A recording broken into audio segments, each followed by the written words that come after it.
The first time anyone truly noticed him, the theater lights were already dimming, the audience murmuring with the casual impatience of people who expected entertainment but not revelation, and the boy stood alone at the center of the stage clutching a microphone that looked far too heavy for his thin hands, his shoulders slightly hunched as if he were apologizing simply for existing, his name barely whispered by the host who knew nothing about him except that he had signed up last and almost hadn't shown up at all. And in that fragile moment, before a single note was sung, no one could have guessed that this quiet figure carried a lifetime of sorrow inside his chest, or that within minutes he would change the way hundreds of strangers felt about pain, hope, and the strange, redemptive power of music, because his story did not begin on a stage or with applause but years earlier in a place where lullabies were replaced by sirens and dreams were something you learned not to say out loud. A cramped apartment at the edge of a forgotten town where his mother used to hum softly while washing dishes late at night, her voice tired but warm, the only comfort in a home that never quite felt safe. And his father, when he was still there, would sit silently by the window, eyes hollow, the weight of lost work and broken promises pressing him into himself until one day he left and never returned, leaving behind nothing but an old guitar with a cracked body and strings that buzzed when you played them. An object that became both a relic of loss and the seed of something beautiful, because the boy, barely 8 at the time, would sit on the floor for hours tracing his fingers along the strings, listening to the vibrations as if they were speaking to him, teaching him a language words could not. And when his mother fell ill soon after, the world shrinking further as hospital rooms replaced kitchens and the hum of machines replaced her soft songs, he began to sing to her at night, quietly, afraid the nurses would scold him, choosing melodies he barely understood but felt deeply, songs about roads, longing, and places you could never really leave. And it was during one of those nights, her eyes closed, his voice trembling, that she whispered to him, "Your voice feels like home," words that would echo in his heart long after she was gone, because not long after that, she was, and the boy learned what it meant to wake up in a world that no longer had anyone calling his name with love. Moving through foster homes that smelled like disinfectant and loneliness, places where kindness existed but was rationed carefully, and where he learned to keep his head down, his mouth shut, and his songs locked safely inside him, singing only when he was alone, in bathrooms with running water to hide the sound, or outside at night when the world felt less judgmental. And through it all, music became not an escape but a companion, something that didn't ask him to explain his pain or justify his existence. And the song, Hotel California, found him almost by accident on a battered radio in one foster home, the melody haunting, the lyrics confusing but strangely familiar, a story about being trapped somewhere beautiful and terrifying at the same time, about longing for freedom while knowing some doors never truly open, and he felt as if the song understood him in a way people never had, so he practiced it endlessly, not to impress anyone but to survive,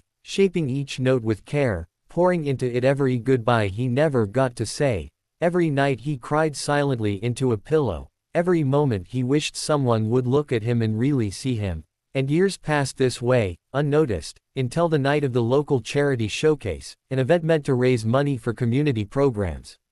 where he almost didn't sign up because he believed, like so many before him, that his story was too heavy, his presence too small. But a volunteer named Grace, a woman with kind eyes who worked at the community center, overheard him humming while stacking chairs and paused, really paused, in a way that made him uncomfortable because he wasn't used to attention that didn't hurt. And she asked him gently if he sang, and when he shrugged, she smiled and said, "The world could use voices like yours," a simple sentence that felt radical in its kindness, and she convinced him to sign up, even walked him to the stage entrance that night, squeezing his shoulder and saying, "No matter what happens, thank you for sharing your voice." And it was that small act of belief that carried him forward when his legs wanted to turn back. So there he stood now, under the lights, the murmurs fading as the first notes of the familiar guitar intro began, and when he opened his mouth to sing, something extraordinary happened. Not because his voice was loud or flashy,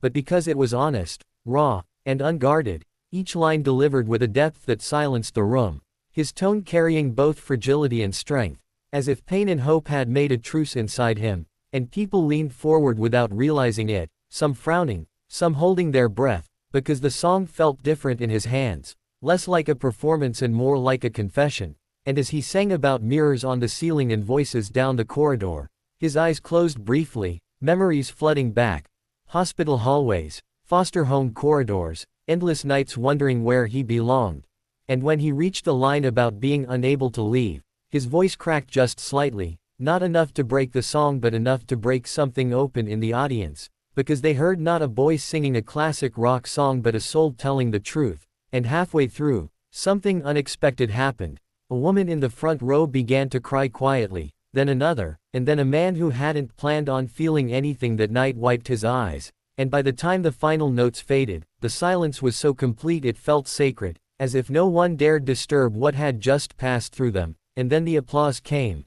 Not the polite kind, but the kind that rises all at once, a standing ovation born not of spectacle but of shared humanity, and the boy stood frozen, overwhelmed, because he had never seen so many people look at him with something other than indifference or pity. And in that moment, Grace stepped onto the stage unexpectedly and wrapped him in a brief, fierce hug, whispering, "You did it," but what she really meant was, "You mattered." And later that night, after the lights dimmed and the crowd thinned, a man approached him, a music teacher who offered free lessons to underprivileged kids, saying he had never heard Hotel California sung like that before, asking not about technique but about his story, listening, really listening, as the boy haltingly shared pieces of his past, and instead of recoiling from the sadness, the man nodded and said, "Pain doesn't ruin a voice.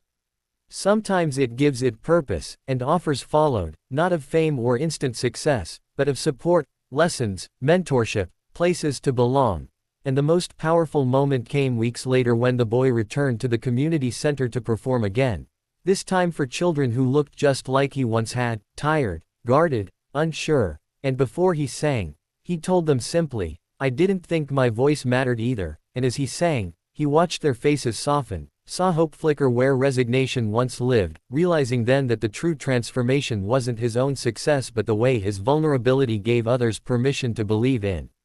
themselves. And in that realization, something inside him healed, because he understood that his mother's words had been a prophecy all along. His voice wasn't just sound, it was shelter, and though his backstory would always be sad, marked by loss and absence, it no longer defined him as broken, but as someone who had turned suffering into something generous, something that reached outward instead of collapsing inward. And years later, when he would stand on bigger stages and sing that same song to audiences across the country, he would still close his eyes on that familiar line, still remember the boy he once was, singing quietly in the dark just to survive, and he would smile, not because the pain was gone, but because it had led him here, to a life where kindness multiplied, where compassion echoed louder than applause, and where every time someone said his voice had helped them through a hard moment, he felt the truth settled gently in his chest, that even the saddest beginnings can carry the most beautiful gifts, and that sometimes, when one brave soul chooses to share their story, the world becomes a little more human, a little more hopeful, and a little more willing to listen.